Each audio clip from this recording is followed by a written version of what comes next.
Sakit. Nandito tayo sa ano, sa part ng Bartuan ano. At nandito ako sa area ng so ipapakita ko sa inyo kung paano tinatanim yung watermelon.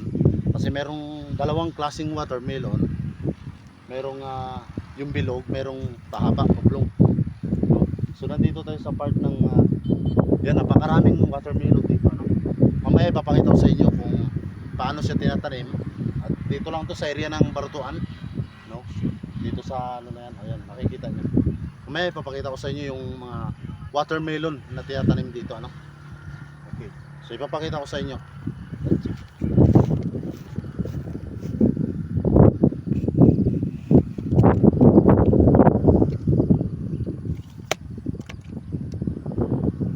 Ayan, so kung nakikita nyo yung bunga na yan, ayan, ayan, may mga bunga dito. Ayan. So dito sa harap ko meron din, ayan oh. So yan yung watermelon. So ito siya ay tinatanim ito sa tag-init ano. Hindi pwede siya itanim sa tag-ulan kasi mamamatay yung watermelon pag tag-ulan. So nalulumos sila sa tubig ano. At ito yung isang klaseng watermelon. Ito yung kulay pula, no? So ipapakita ko sa inyo yung kulay dilaw na watermelon. Ito yung kulay yellow ang laman niya. No, yan. So, yan yung watermelon na isa.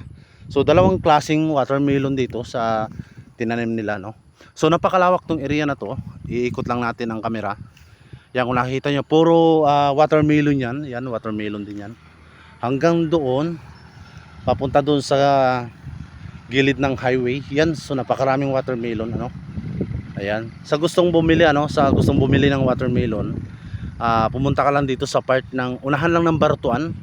Yan, so napakarami po, no. Ayan, so meron silang tinitinda doon, yung bahay-bahay na yun. So napakarami na harvest nila, oh.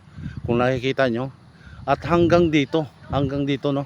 Paikot dito sa bakod niyan. Ayan, so napakaraming watermelon. Ayan. So kung nakikita nyo na yan. Ayan, di ba? Ang dami. So ganito pala sila mag-harvest, no. So titingnan nila titingnan nila yung dulo. Pag nagtuyo na yung dulo, ibig sabihin harvestin na siya. Yan, so na-harvest na nila. Ayan oh. So napakasarap niyan, no. Ito ay kulay red ano. Yan, kulay pula ang laman yan.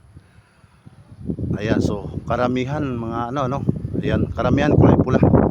At mayroon pa doon dyan sa iba-ibang ayan, nakatago lang sa ibang part ng tamo ano. So ito, meron nito. Yan. So bali paikot talaga yung watermelon na yan hanggang doon sa dulo na yan. So napakarami po ano. So yan yung iba, hinarvest na nila yung ang hinarvest nila yung medyo gulang na ano. At yung iba nasisira na lang oh. So yan po. Yan, sa gustong bumili sa mga gustong bumili ng watermelon, pumunta lang kayo dito sa part ng Bartuan. Ayan, so nakikita nyo yan oh. Ang dami. So doon sa bahay-bahay nila napakarami pa no. So mamaya pupunta natin yung bahay-bahay nila. So napakarami doon, no? Yan. No? Okay. So puntahan natin kung gaano karami yung na-harvest na nila ngayong araw na ito, no? Let's go. Ayan, so ang daming bumibili ng watermelon ano. Ayan. Napakarami. Ayan, oh. Ayan. So ang daming bumibili. Ano kasi nga mura lang.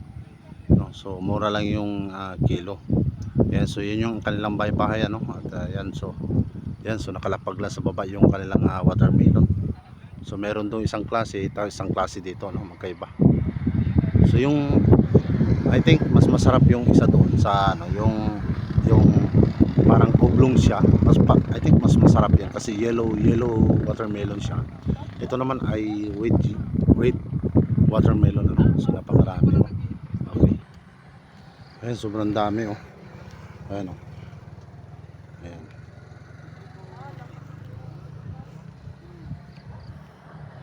Ayan, so yung isang klase ano, yun napakarami. Ayan mas. At ito. Ayan.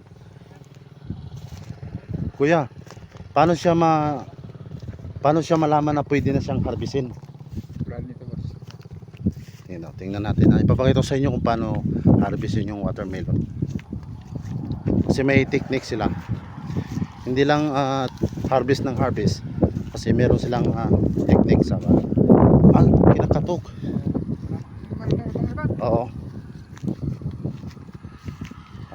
narbisan namin ng dalawa Ito narbisan nyo na. dalawang bisis na. Dalawang bisis na.